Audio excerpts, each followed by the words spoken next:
पैर के प्लास्टर से सर की चोट तक का रास्ता क्या बीजेपी के लिए कोई परेशानी खड़ी करता है? क्या ये रास्ता वाकई चोट से वोट की तरफ जो लंबी यात्रा साबित करता है 1990 से लेके 2021 की, अब आपको लग रहा है कि 2024 में भी ये वोट इस चोट से आएंगे, सहानुभूति के वोट आएंगे? और अगर ऐसा है तो वो फोटो टीएमसी ने जो एकदम रिलीज की थी, जबकि अक्सर ऐसा होता है कि आप अगर कोई चोट लगती है तो सबसे पहले उस खून को साफ करते हैं, और वो कोई भी साफ कर सकता है। वीरेंद्र जी, आपको क्या लगता है कि ममता बनर्जी पैर के प्लास्टिक से सिर की पट्टी तक का जब प्रचार करती हैं तो जनता उनके लिए मतपेटियां भर देगी?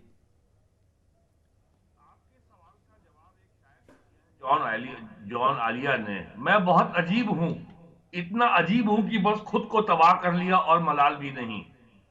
तो यही हाल कुछ ममता बनर्जी का भी है कि वो इतनी अजीब है। और जो उनका पिछले 15 साल का कार्यकाल रहा है, 14 साल का, ये हम सब आपने देखा है। अभी हाल की घटना संदेश खाली की है, और तपस ने अभी अपनी रिपोर्ट में एक शब्द का प्रयोग किया, हेलुसिनेशन। तो ममता बनर्जी अब अपने सत्ता के जिस मुकाम पे आ गई हैं, वहां पे हेलुसिनेशन होना बहुत स्वाभाविक बात है, ये कोई नई बात नहीं है। हमने यही हेलुसिनेशन हमने लालू यादव के संग भी देखा था, यही हेलुसिनेशन हम और नेताओं के संग देख चुके हैं। और हल्का हल्का यही हेलुसिनेशन तमिलनाडु में भी दिख रहा है। तो ये ये इस तरीके का सिंपैथी कार्ड खेलना, विक्टिम कार्ड खेलना राजनीति में कोई नई बात नहीं है, और खास करके क्षेत्रीय पार्टियों के लिए तो बिल्कुल नई बात नहीं है। तो ममता बनर्जी पहली बार ये बहुत साफ दिख रहा है कि संदेश खाली के शर्मनाक घटनाक्रम के बाद जो उनका सबसे ट्रस्टेड वोट था मुसलमानों के बाद, बंगाली हिंदू भद्रलोक, अब उसका भी विश्वास ममता बनर्जी में हिल गया है। तो ये जो कल जो सिर में चोट लगने का जो घटनाक्रम हुआ है, वो कहीं ना कहीं भद्रलोक को ही एड्रेस करने का एक प्रयास है कि देखिए, आपकी मैं सेवियर हूं, मैं ही मसीहा हूं, और मेरे संग ये हुआ है। लेकिन अभी अभी कोई इसके पीछे कोई कॉन्स्पिरेसी थ्योरी नहीं आई है, कोई इसको पॉलिटिकल एट्रीब्यूट नहीं दिया गया है। और बड़ा अजीब है कि घर के अंदर इस तरह की घटना हो गई, और बाकायदा इतना जो चेहरे पे खून बहता हुआ जो फोटो आया है। तो अगर इस तरह की घटना कहीं अगर सार्वजनिक स्थान पे हुई होती, जैसे 2019 में जो उनके पैर टूटने की घटना हुई थी, वो तो सड़क पे हुई थी, चुनाव 2021 में। और चुनाव के दौरान हुई थी। लेकिन ये घटना घर के अंदर हुई है, तो इसलिए इस घटना को अभी तो 24 घंटा हो गया है, ये बड़ी नहीं बन पाई है। तो कुल मिलाकर के ये मेरे पास ममता बनर्जी का मेडिकल बुलेटिन मैंने नहीं देखा क्या स्थिति है, क्या क्या एक्चुअल उनकी क्या ग्रेविटी ऑफ इंजरी है, और कितनी उनके लिए स्वास्थ्य के लिए वो हानिकारक है, मुझे इसकी जानकारी नहीं है। लेकिन जिस तरह की गिमिक्स वो करती आई हैं, और जो उनका लंबा इतिहास रहा है, तो तो मुझे लगता है कि ये सीधे सीधे आने वाले लोकसभा चुनाव से ही जुड़ा हुआ है। और ममता बनर्जी की ये एक डेस्परेट अटेम्प्ट है कि कैसे वो अपने खोए हुए पॉलिटिकल आधार को वापस लें, और अपनी जगह बनाएं। और जो उनका भद्रलोक मतदाता है, या जो मुस्लिम मतदाता है, उसके बीच में जो उनका पॉपुलैरिटी ग्राफ गिर रहा है, कहीं ना कहीं उसको बचाने का ये प्रयास है। और ये कोई ऐसी कोई एकाएक ऐसी घटना नहीं हुई है, क्योंकि घर के अंदर हुई है, तो इट लैक्स कन्विक्शन कि आखिरकार ऐसी घटना घर के अंदर कैसे हो गई। कोई और कोई इसके पीछे कोई कॉन्स्पिरेसी एंगल या किसी पॉलिटिकल विरोधी का नाम या कुछ ऐसा अभी तक तो कुछ सामने नहीं आया है। जी। हाँ, देखिए, ये जो विजुअल आप लोग देख रहे हैं, मैं इस यात्रा में भी था। ये लंबा 6-7 किलोमीटर का तापस, और हम दोनों ही उसको कवर कर रहे थे। काफ़ी तेज़ धूप थी, और ममता बनर्जी अपने उस पर उनके तमाम जो लोग थे, तमाम कार्यकर्ता और पूरी भीड़ के साथ चलते हुए लोग वहाँ दिख रहे थे। लेकिन ये जो अब पट्टी बांधकर वो चुनाव प्रचार पर जब निकलेंगी तो क्या मतपेटियां भर जाएंगी? क्योंकि पैर जब उनका प्लास्टर्ड था, जब वो उस पर बैठकर मंच पर भाषण दे रही थी, और उसके बाद जब आई तो एक जो भीड़ का मिजाज था जिसको बहुत सारे लोगों ने समझने में गलती की। हालांकि तापस उस वक्त भी हमको कह रहे थे कि ममता बनर्जी काफ़ी आगे दिख रही हैं, इस फैसले को आपने देखा नहीं, इस चोट को। लेकिन मैं अभय जी से पूछता हूं, अभय जी, आंकड़ों में क्या कहा गया? मतलब तरीका तो वही है, कहानियां उसी तरह की हैं, जा उसी तरह रही है, चोट अगर लग गई है तो उस चोट को कैसे वोट में बदला जाए, ये भी है तरीका। लेकिन आप क्या कहते हैं, आपका एनालिसिस क्या कहता है?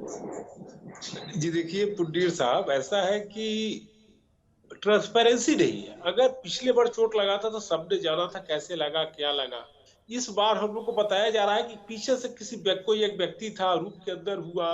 अभी तक इसमें कैसे हुआ, फिर खून जो बह रहा है वो भी एक सिरे से बह रहा है, एक सीधी बह रहा है, ठीक है वैसा ही बहता है, लेकिन वैसे बह रहा है जैसे कि वो मतलब कि वो भी अपने आप में एक प्रकार की है कि मतलब उन पर काफी एक हो जाए कि भैया देखिए कोई चोट लगा हुआ है, तो एक सासा एक दिल में एक उनके प्रति भावना है, जागृत होती है।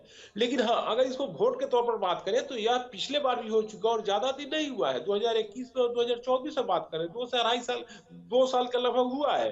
तो कहने का यह है कि इस बार अगर इसको हम सिंपैथी फैक्टर के तौर पर देखें तो मैं ऐसा सिंपैथी फैक्टर बिल्कुल ही नहीं देख पा रहा, बिल्कुल ही नहीं। हाँ, इलेक्शन अपने निर्बाध में होगा, जिसको जितना वोट पड़ेगा उतना उसके अनुसार रिजल्ट आएगा। लेकिन अगर हम जैसे पिछले इलेक्शन में जरूर इसका असर हुआ था, ममता बनर्जी जी का जो पैर में फ्रैक्चर आई थी उसका असर जरूर हुआ था, उससे उनको वोट हुआ था। लेकिन इस बार इसका असर पड़ेगा मुझे तो ऐसा नहीं दिख रहा है। और मैं बताऊं कि कई एक बार हम लोगों ने देखा है कि एक ही घटना को अगर दोहराया जाए या दोबारा किया जाए तो वैसा मतलब एक ही घटना को दोबारा दोहराया नहीं जाए, अगर गलती से भी हो जाए, मैं ये नहीं बोल रहा हूं कि दोहराया गया है, पहले भी नेचुरल था, इस बार भगवान जाने क्या है, हम मान के चल रहे कि जल्द से जल्द ठीक हो जाए जैसा भी हुआ है। लेकिन हम यही मान के चलेंगे कि पिछले बार जो सिंपैथी काम किया था इस बार सिंपैथी काम नहीं करेगा।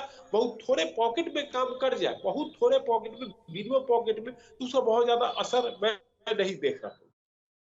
ये मैं आपसे आऊँगा आपके पास ये समझने की उस फेज में नंदीग्राम की वोटिंग के बाद आंकड़े क्या कह रहे थे, अगर आपके पास उस तरह कोई डाटा होगा। लेकिन तापस, ये जो तरीका है, क्योंकि अगर आपको याद होगा, मतलब आपने पढ़ा होगा उस वक्त 90 में जब हाजरा में हमला हुआ, उसके बाद दूसरी जगह जब उन पर हमला हुआ, 1992 में हमला हुआ, जब उस लड़की को लेकर वो अंदर राइटर्स बिल्डिंग में घुस गई, फिर 93 में उन पर हमला होता है, जब वो उसमें फिर वापस मतदाता को लेकर जो एक धरना प्रदर्शन विरोध कर रही थी उस पर हमला होता है, और उसके बाद सिलसिला है, ऐसा नहीं कि एक सिलसिला नहीं। लेकिन आप देखेंगे हर एक चोट के बाद उनके लिए जनता का सपोर्ट और वोट बढ़ते जा रहे थे। और हालत ये हुई कि जब 98 में उन्होंने टीएमसी बनाई, उसके बाद भी ये सिलसिला रुका नहीं। 2001, 2002 फिर लगातार चलता हुआ सिलसिला। आपको याद होगा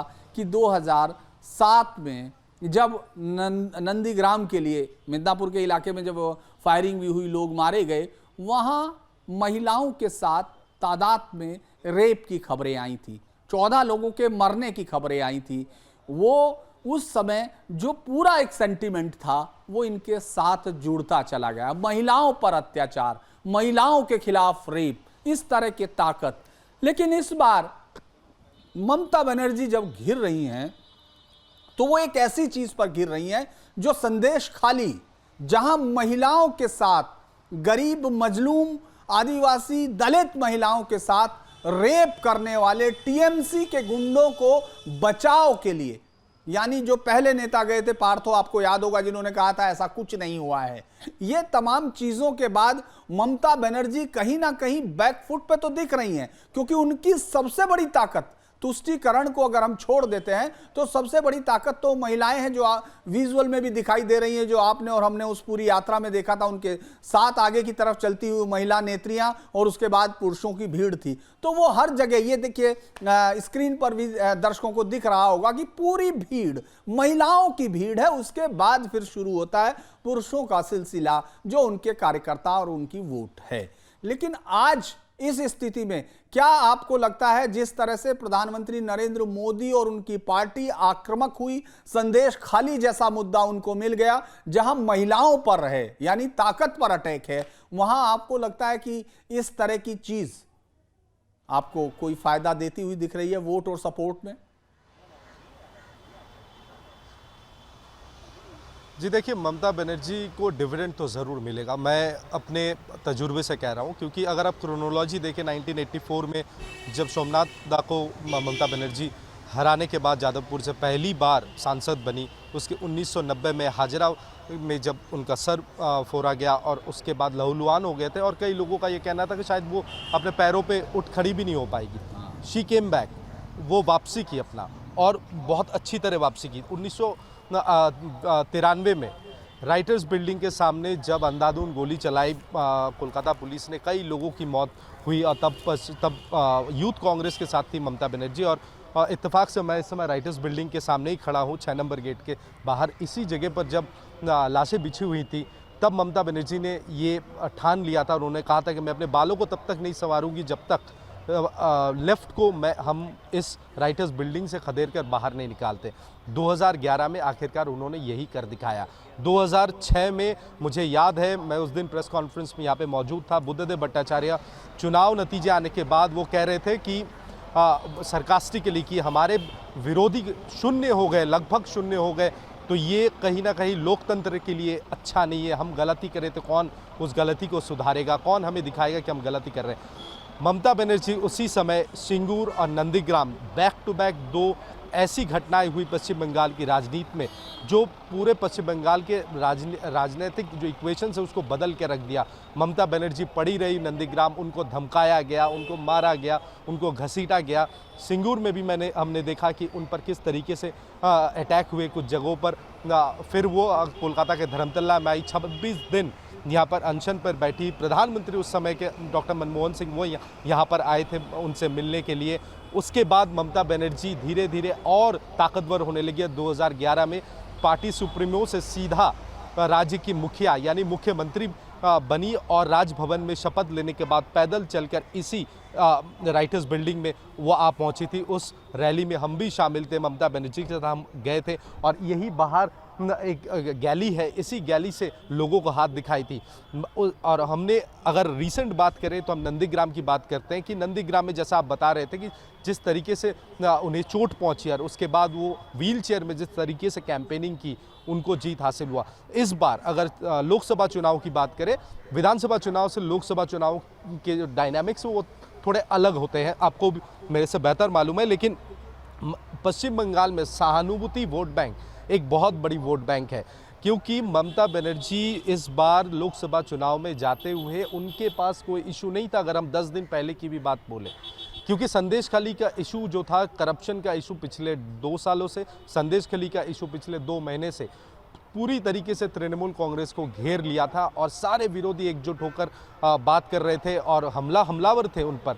साथ में महिलाओं को हमने देखा संदेश खाली और आसपास के इलाकों में किस तरह से वो सड़कों पर आ गए। तृणमूल कांग्रेस की महिलाएं सड़कों पर आ गई, विरोध जताने लगी कि ममता बनर्जी को आना पड़ेगा, उन्हें सुनना पड़ेगा हमारी बात। लेकिन ममता बनर्जी ने कोई टिप्पणी नहीं की और जैसे ही सीए का मामला सामने आया तब ये लगने लगा कि एक बहुत बड़ा हथियार बीजेपी ने तृणमूल कांग्रेस को दे दिया और तृणमूल ने बोला कि सीए उनका मूल मुद्दा होगा इस लोकसभा चुनाव में।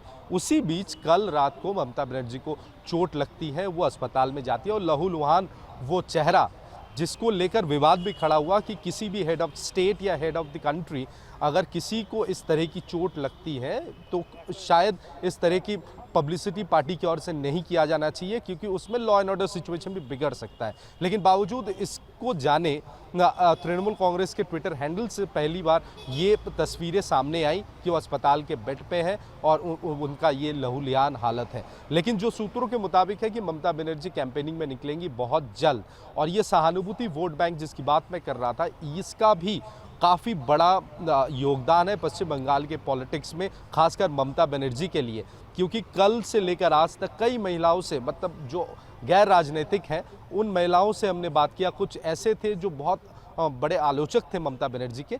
हर किसी का कहना है कि पार्टी ने किया है, लेकिन ममता एज एक महिला जिस तरीके से 15 साल के करीब 12 साल से कुछ ज़्यादा वक्त वो जिस तरीके से एडमिनिस्ट्रेशन हैंडल कर रही है, जितना प्रेशर वो लेती है, लोग जानते हैं कि वो रात को सोती कम है, लोगों के लिए काम करना चाहती है, लेकिन उसके पार्टी के कुछ लोग उन्हें बदनाम करने की कोशिश में लगे हुए हैं, जुटे हुए हैं। कुछ ऐसी महिलाएं भी हैं जिनको बेनिफिट्स मिलते हैं स्टेट स्कीम्स के, वो भी कह रहे हैं कि ममता दीदी है तो फिर हम रहेंगे, अच्छी तरह रहेंगे, लेकिन अगर पार्टी है तो फिर हमें सोचना पड़ेगा। और हर कोई दुख व्यक्त कर रहा है कि ममता बनर्जी को चोट पहुंचा, चाहे वो आप गैर राजनीतिक किसी की बात करें, महिलाओं की बात करें, या फिर कोई आम महिला की बात करें, या राजनीतिक विरोधी महिलाओं की बात करें, जो पार्टी का कार्यकर्ता है, तो उनके मन में भी कहीं ना कहीं ये सहानुभूति है, और यही सहानुभूति कहीं ना कहीं वोट बैंक में तब्दील हो जाए।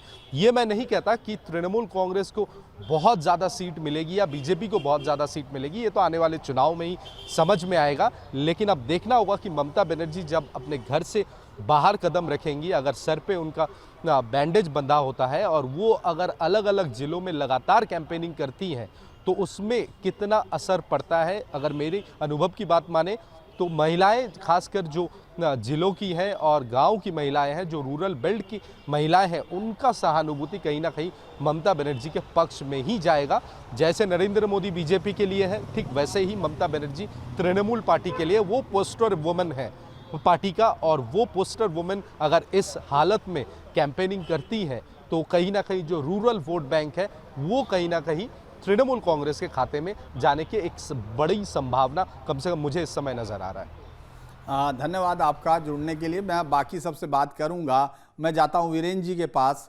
वीरेंद्र जी, ये जो संदेश खाली का जवाब है, मैं आप ही के पास आ रहा था। जी वीरेंद्र जी, आप अपनी बात करें, मेरे साथ सहयोगी तापस अब जा सकते हैं, उनको जाना है एक अपॉइंटमेंट पे। जी आप बात कीजिए। जिस तरीके से फरवरी मार्च में संदेश खाली को लेकर के पूरे देश में विदेश में संदेश खाली की जो शर्मनाक घटनाओं की चर्चा हुई है, और जिस तरीके से प्रधानमंत्री ने बंगाल में मार्च के महीने में अपनी 2 यात्राओं के दौरान संदेश खाली को मुद्दा बनाया, देश का ध्यान आकर्षित किया, ममता बनर्जी को उन्होंने घेरा, तो ये कहीं ना कहीं ये उसी संदेश खाली को लेकर के ममता बनर्जी का डिफेंसिव मैकेनिज्म है। ममता और जितनी क्षेत्रीय पार्टियां होती हैं, वो चाहे उत्तर प्रदेश हो, चाहे बिहार हो या बंगाल हो, क्षेत्रीय पार्टियों की राजनीति चलती ही केवल गिमिक्स के ऊपर है, ट्रम्प कार्ड के आधार पर चलती है। आज ये उनका कार्ड आ गया, परसों नया कार्ड आ गया, क्योंकि कोई क्षेत्रीय पार्टियों में सबसे बड़ी समस्या है कि उनके पास कोई ऑर्गेनाइज इंस्टीट्यूशनल पॉलिटिकल मैकेनिज्म नहीं होता, कोई स्ट्रक्चर्ड हायरार्की नहीं होती, कोई इंस्टीट्यूशनल मैकेनिज्म नहीं है जिससे पार्टी चलती हो। पूरा जो है एक व्यक्ति के ऊपर मामला आधारित होता है, वो चाहे समाजवादी पार्टी हो, बहुजन समाज पार्टी हो, राष्ट्रीय जनता दल हो, या ममता बनर्जी की पार्टी हो, या तमिलनाडु में डीएमके हो, तो सारा दारोमदार ममता बनर्जी के ऊपर। ये पार्टी माने ही होता है सुप्रीम नेता, जिसे सुप्रीमो कहा जाता है, तो वही ममता बनर्जी हैं। वो केवल पार्टी में बस वही है जो कुछ है, या नंबर 2 है तो वो उनका भतीजा है। तो चुनाव सर पर है, संदेश खाली वाला जैसी गंभीर शर्मनाक घटना हो चुकी है, तो ये जो है कहीं ना कहीं ये मन में संदेह उत्पन्न करता है कि ये चुनाव से जुड़ी हुई ये एक political defensive mechanism Trinamool Congress ने बहुत सोचे समझे तरीके से इसको ये कार्ड खेला है। और ममता बनर्जी की एक बात और भी है, वो जब भी आती है जनता के बीच में निकलती हैं तो हमेशा वो प्लास्टिक की चप्पल पहनती हैं, और कल जब उनको चोट लगी है तो भी उनको किसी महंगे प्राइवेट नर्सिंग होम में नहीं ले जाया गया, उनको सरकारी अस्पताल में ही ले जाया गया कि वो कॉमनर हैं, वो कॉमन लोगों की नेता हैं, गरीबों की नेता हैं। और जब उनके पैर में चोट लगी थी 2019 में, उस समय भी यही गरीब वाली इमेज पे ध्यान दिया गया था, फोकस किया गया था, वही आज भी हो रहा है। और इससे लग रहा है कि ममता बनर्जी अपने पॉलिटिकल लाइफ की बहुत कठिन लड़ाई लड़ने जा रही हैं 2024 के लोकसभा चुनाव में। अगर वो बनी रहती हैं तो अगर 25 तक अपना, चूंकि उनका मुख्यमंत्री पद बना रहेगा, अभी तो ऐसा वो है, क्योंकि तब वो जो है विधान चंद्र राय का रिकॉर्ड तोड़ देंगी, यानी ज्योति बसु के बाद दूसरे नंबर पर आ जाएंगी जो राज्य की मुख्यमंत्री रहेंगी। इस राज्य में जिस तरह से इमोशनल पॉलिटिक्स हुई, जिस तरह हत्याएं हुई या हादसे को राजनीति में इस्तेमाल किया गया, उसको अगर हम ममता बनर्जी की तरफ देखते हैं तो ममता बनर्जी के लिए तो ये एक बड़ा लंबी यात्रा में जगह। इसी साल जनवरी में एक हादसा हो चुका, कार एक्सीडेंट हो चुका, पंचायत चुनाव में पिछली बार लैंडिंग के लिए हो चुका, उससे पहले स्पेन में थी तब भी वहाँ भी इसी तरह के एक चोट की खबर आई। यानी लगातार ममता बनर्जी का कैरियर चोट, वोट और सपोर्ट के साथ घिरता है। अगर हम देखते हैं अभय जी, क्या कुछ आपको बदलाव की उम्मीद है? क्योंकि इस बार पिछली बार की तमाम चीज़ें, एक और मुझे याद आ रही हैं 2 लाइनें, वैसे तो लंबी है कविता लेकिन बहुत ही अच्छी है। जिन सीढ़ियों से जाते हैं हम उन्हीं सीढ़ियों से आते हैं हम, है ना। सीढ़ियाँ कभी खत्म नहीं होती, उन्नति की हो या अवनति की, श्रीकांत वर्मा की लाइन है। लेकिन आपको लगता है कि कई बार क्या होता है, जब हम लगातार एक चीज़ को दोहराते हैं तो उसी चीज़ से जिसने हमको नायक बनाया वो हमको विदूषक में बदल कर रख देती है। आपको क्या लगता है कि क्या 69 ईयर जो पॉलिटिशियंस हैं, ये जो ममता बनर्जी हैं, जिनकी एक एक बात पर बंगाल कम से कम 2011 के बाद तो जान छिड़क रहा है, अभी क्या वोट छिड़क पाएगा, वोटों से भर देगा? जी देखिए, अगर हम वेस्ट बंगाल के राजनीतिक हालात की बात करें तो वहाँ हालात काफी बदला हुआ है। बिल्कुल सही बात है कि विधानसभा चुनाव के बाद वहां पर जो भाजपा के कार्यकर्ताओं पर मैंने हमले हुए, अटैक हुए, फिर उनके वो लोग थोड़ा पार्टी के बीजेपी के जो आला कमान के नेतागण थे उनके थोड़ा जो उन्होंने उस समय जो उनके प्रति जो उतना सिंपैथी नहीं शो किया, उसके कारण वो लोग थोड़ा नाराज थे। लेकिन हाल के दिनों में जो हम लोग देख रहे हैं, वस्तु स्थिति देख रहे हैं और आपका चैनल दिखा रहा है, उसके आधार पर हम बोल सकते हैं कि वहां की स्थिति में मतलब ममता बनर्जी के लिए उतना पक्ष में तो नहीं है, बराबर की लड़ाई है। या जब लोकसभा का चुनाव है तो नरेंद्र मोदी वर्सेस ममता बनर्जी की लड़ाई में दोनों का फेस लगभग इक्वल का हो जाता है। और पिछले लोकसभा चुनाव में केवल 2.6% वोट का अंतर था, केवल 2.6% वोट का अंतर था, और उसको इस बार पाट दिया जाए तो कोई आश्चर्य की बात नहीं होगी। तो इस क्रम में हम देख रहे हैं। और ममता बनर्जी का चोट कब लगा है, हालांकि मैं उनको बात, मेरी पूरी सिंपैथी है, पूरी हमदर्दी है। अब सबको पता था कि ये क्या 2 दिन में इलेक्शन का अनाउंसमेंट होने जा रहा है, उसी क्रम उनका लगा है, चोट लग गया है। तो फिर इस तरह और चोट के बारे में कुछ मतलब बात सामने में आ नहीं रही है। तो माना कि ठीक है, चोट उनका नेचुरल भी हो सकता है, नेचुरल ही मतलब जैसा भी हो, लेकिन एक प्रकार का सिंपैथी उनके कार्डर्स के द्वारा जरूर प्राप्त करने का प्रयास किया जाएगा। लेकिन पिछले बार उनके अपने सीट पर नंदीग्राम पर वो चुनाव हार गई थी, और कितना लगभग एक ज्यादा वोट नहीं था, 1956 वोट से चुनाव हारी थी। और ऐसा नहीं कि वेस्ट बंगाल में पहला चीफ मिनिस्टर चुनाव हारी, उससे पहले भी 2 चीफ मिनिस्टर, बुद्धदेव भट्टाचार्य और प्रफुल्ल कुमार सेन 1967 में ये दोनों मुख्यमंत्री रहते हुए चुनाव हार गए थे। तो मुख्यमंत्री तो सिंपैथी काम किया, पूरे स्टेट में काम किया, लेकिन उनके क्षेत्र पर सीट पर काम उतना नहीं किया। तो देखने वाली बात होगी कि इसका क्या असर है, कैसा असर आ रहा है। लेकिन अगर हम माहौल की बात करें तो मैं दोनों, ऐसा नहीं कि ममता बनर्जी के पक्ष में और ऐसा नहीं बीजेपी के पक्ष में है, अभी इवेनली पॉइंट है, दोनों तरफ बराबर में है। और देखना है कि अभी कैसा रिजल्ट, कैसा अब के बाद जो इनका सिंपैथी या बीजेपी का अपना जो कैंपेन है, कैसा कैंपेन बढ़ता है, कैसा कैंडिडेट का मतलब ये सिलेक्शन होता है, उसके आधार पर हमको आगे बात करनी पड़ेगी।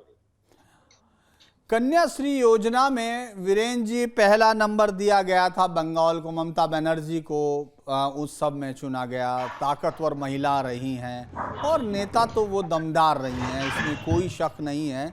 लेकिन ये भी मानना पड़ेगा कि दीदी ओ दीदी के उस नारे को भी उन्होंने अपने हक में भुनाया है। जो हम लोग केंद्र में प्रधानमंत्री नरेंद्र मोदी को करते हुए देखते हैं, वो कोलकाता में ममता दीदी ने किया। लेकिन तुष्टीकरण के इतने आरोपों तक, यहाँ तक कि जिस तरह से उन्होंने दुर्गा पूजा पर 4 बजे के बाद रोक लगा दी थी, जिसको हाईकोर्ट ने बहुत आपत्तिजनक माना, और बहुत सारे एक के बाद एक इमामों को वेतन के फैसले।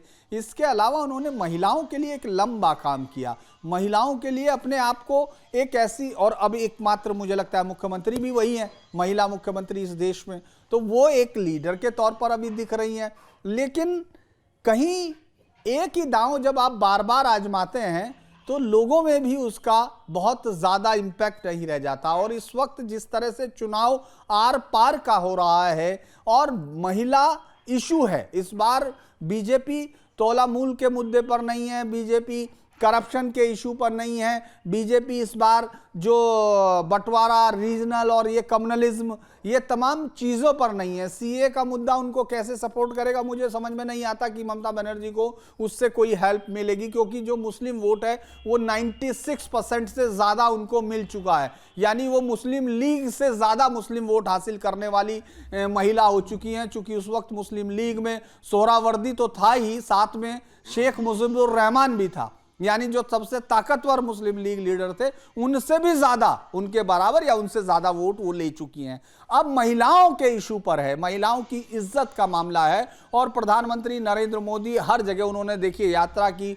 और उनकी ताकत वहाँ बंगाल में भी उन्हीं की ताकत है। हालांकि हम शुभेंदु को लड़ते देखते हैं, सुकांतों को देखते हैं, लेकिन जो लड़ाई है वो सीधे तौर पर प्रधानमंत्री नरेंद्र मोदी के चेहरे पर है। ममता बनर्जी हर बार अपनी लड़ाई को जीतती हैं अपनी चोट सब और हादसों और उनको सबको वोट में बदल के। इस बार ऐसा क्यों आप नहीं मान रहे हैं कि जब माथे पे उनकी पट्टी होगी और वो सभा में जब वो कहेंगी, हालांकि अभी तक ये साफ नहीं हुआ, जेड प्रोटेक्टिव मुख्यमंत्री उनका घर काली घाट में है, उस काली घाट में जहां वो झुग्गियों में रहा करती थी, ये कहा जाता है। मैं खुद गया था 2006-7 में मैं गया था जब उनको चोट लगी हुई थी, और उस इलाके में अब आप परिंदा भी पर नहीं मार सकता, उस गली के बाहर ही पूरी पुलिस फोर्स रहती है, आप एक पीस टू नहीं कर सकते। उस घर तो छोड़ दिए, उस घर के सामने जाकर जो सड़क है उस पर खड़े होकर नहीं कर सकते, उनके घर की तरफ कैमरा नहीं कर सकते हैं, घर तो बहुत अंदर जाके गली की तरफ नहीं कर सकते हैं। इसके बावजूद आपको नहीं लगता जब वो माथे पर अपनी पट्टी लेके वोट मांगेंगी तो जनता भूल जाएगी कि मोदी किस लिए आए हैं? ऐसा लगता है क्या वीरेंद्र जी? ममता बनर्जी के खिलाफ जो मुद्दों की जो सूची है अब वो बढ़ती जा रही है। केवल नागरिकता कानून नहीं है, संदेश खाली भी है, करप्शन भी है, अपीजमेंट भी है। और आप अगर करप्शन की बात लें तो जिस तरीके से टीचर भर्ती घोटाले में, नगर निकाय भर्ती घोटाले में उनका एक मंत्री जेल में है, जिस तरीके से केंद्र सरकार ने मनरेगा योजना के लिए कई हजार करोड़ रुपए का जो भुगतान है राज्य सरकार को रोक रखा है, यहाँ तक कि मनरेगा जो उनके आधार कार्ड हैं वो भी डीएक्टिवेट कर दिए हैं केंद्र सरकार ने ताकि पेमेंट ना हो। तो अब भ्रष्टाचार भी बहुत ज्यादा, और आपको अगर ध्यान हो इसी महीने अपने मार्च में अपनी यात्रा में प्राइम मिनिस्टर ने इसके ऊपर बहुत जोर दिया था, ये आपका पैसा है, जनता का पैसा है जो आप तक नहीं पहुंच रहा है। उन्होंने ये भी एक मुद्दा उठाया था कि केंद्र सरकार की योजनाओं का लाभ ममता बनर्जी उन तक नहीं पहुंचने दे रही है, कि शायद इससे उनका पॉलिटिकल नुकसान हो सकता है। तो ममता बनर्जी के खिलाफ अब जो है अब मुद्दे एकाएक अब इकट्ठे हो चुके हैं। उन्होंने 2019 में फाइट बैक कर लिया, 2021 में फाइट कर लिया, लेकिन अब मुझे लग रहा है 2024 में अगर स्थिति ये है तो 2025 में या 26 अप्रैल में जब चुनाव होगा तब तक कुछ मुद्दे और बढ़ ही जाएंगे। क्योंकि जो मैंने देखा है अब तक की राजनीति का इतिहास, जब नेता पीक पे आ जाते हैं तो फिर उनमें अब ममता बनर्जी का जो इस समय पॉलिटिकल कैरियर में वो जिस स्टेज पे हैं, अब वो केवल अपनी he is not only fighting a political battle, अब ममता बनर्जी नैरेटिव पे कंट्रोल करने की लड़ाई भी लड़ रही हैं, और नैरेटिव उनके हाथ से बहुत तेजी से उनके हाथ से फिसल रहा है। और कल की जो घटना उनके घायल होने की ये है, ये उसी नैरेटिव पे कंट्रोल फिर से वापस पाने का एक हताशा भरा एक अटेम्प्ट है।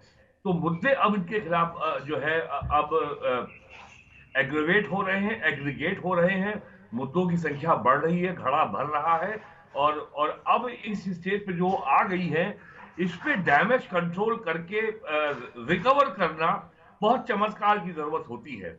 सारी क्षेत्रीय पार्टियों के संग यही समस्या है, समाजवादी पार्टी के संग, बहुजन समाज पार्टी के संग यही कुछ हो चुका है। कहाँ 2007 में बहुजन समाज पार्टी को यूपी की 403 विधानसभा की मेंबर की विधानसभा में स्पष्ट बहुमत मिला था, और 2022 के विधानसभा चुनाव में बहुजन समाज पार्टी एक विधायक पे सिमट गई है। तो ये तो ममता बनर्जी की जो पॉलिटिकल जर्नी है, जो उसका इतिहास है, जो उसकी ट्रेजेक्टरी है, उससे अब देखें तो ममता बनर्जी मुझे आज की तारीख में बहुत ही पॉलिटिकली वीक विकेट पे दिखाई पड़ती हैं। और ये जो जो चोट लगने का जो घटना है, मैं उसे भी ड्रामा तो नहीं कहूंगा, मुझे ये उचित नहीं लगता। It seems to be very unparliamentary also, क्योंकि किसी को चोट लगी है, मुख्यमंत्री को, और एक पॉपुलर नेता हैं। तो ये एक नैरेटिव कंट्रोल का प्रयास है। और जितनी खबरें आ रही हैं, जो सेफोलॉजिस्ट कह रहे हैं, जो ट्रेंड्स वहां से उभर के आ रहे हैं, भारतीय जनता पार्टी को 2019 में 18 सीटें मिली थी। अब की बार इसमें कम से कम 8 से 10 सीटों की बढ़ोतरी होने का अनुमान है। और वो संख्या घट बढ़ सकती है, लेकिन लगभग सभी लोग इस पर एक मत हैं कि बीजेपी की सीटों की संख्या 19 की तुलना में 2024 में बढ़ने वाली है। तो ममता बनर्जी का ये जो नैरेटिव कंट्रोल का प्रयास है, ये कितना सफल होगा, ये आने वाले चुनाव में अप्रैल मई में सामने आ जाएगा।